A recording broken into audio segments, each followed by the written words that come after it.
Iran Hezbollah की जंग में तुर्की की एंट्री से खलबली मच गई है।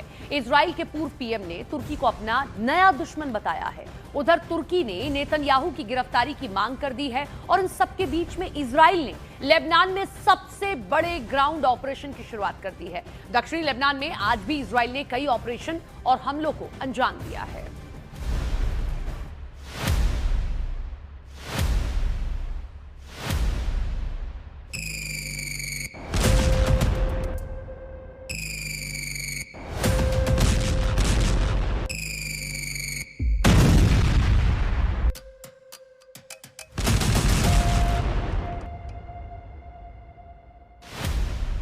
ईरान के बाद तुर्की इजराइल का अगला टारगेट।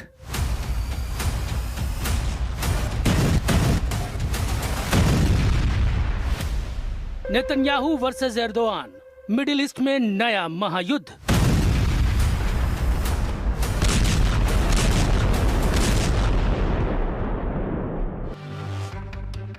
खाड़ी में जंग का तूफान थमा भी नहीं कि नया बवंडर खड़ा हो गया है। इजराइल ने ईरान पर तूफानी हमले किए, उसके न्यूक्लियर और मिसाइल प्रोग्राम को कुचलने का दावा किया। अब इजराइल के प्रधानमंत्री बेंयामिन नेतन्याहू ने अगला टारगेट चुन लिया है।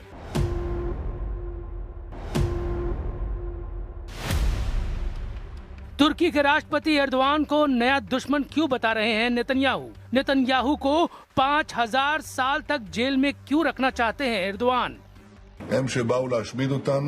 הם נלחמים כרגע על הישרדותם.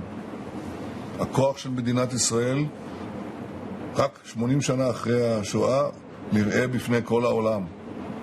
גם אם העולם שכח את לקחי השואה, אנחנו לא שכחנו. ईरान के साथ 40 दिन की जंग सीज फायर के बाद भले ही रुक रुक कर बढ़ रही हो, लेकिन इजराइल ने तुर्की को नया खतरा बता दिया है। भले ही खुद नेतन्याहू कह रहे हैं कि ईरान के खिलाफ उनकी जंग खत्म नहीं हुई है, लेकिन इजराइल के एक्सपर्ट और पूर्व पीएम ने बड़ी चेतावनी दे दी है।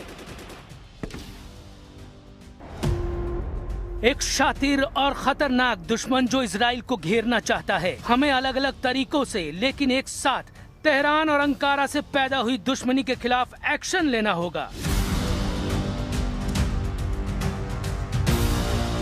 तुर्की नेटो का सदस्य है, लेकिन रुख पूरी तरह इजराइल के खिलाफ है। एर्दोआन खुलकर कह चुके हैं इजराइल इलाके में खलबली मचा रहा है और अस्थिरता फैला रहा है, जबकि कई रिपोर्ट्स में ये दावा किया गया है कि इजराइल के लिए एर्दोआन सबसे खतरनाक नेता हैं। 2 दिन पहले तुर्की विदेश मंत्रालय के ट्विटर हैंडल से एक लेटर जारी किया गया, जिसमें लिखा गया, नेतन्याहू ने जो अपराध किए हैं वो आज के समय के हिटलर के हैं। उनका ट्रैक रिकॉर्ड भी यही है। नेतन्याहू के खिलाफ युद्ध अपराधों और मानवता के खिलाफ किए अपराधों के आरोप में अंतर्राष्ट्रीय कोर्ट ने गिरफ्तारी वारंट जारी किया है। नेतन्याहू और इजराइल की सरकार अंतर्राष्ट्रीय कोर्ट में कार्रवाई का सामना कर रही है।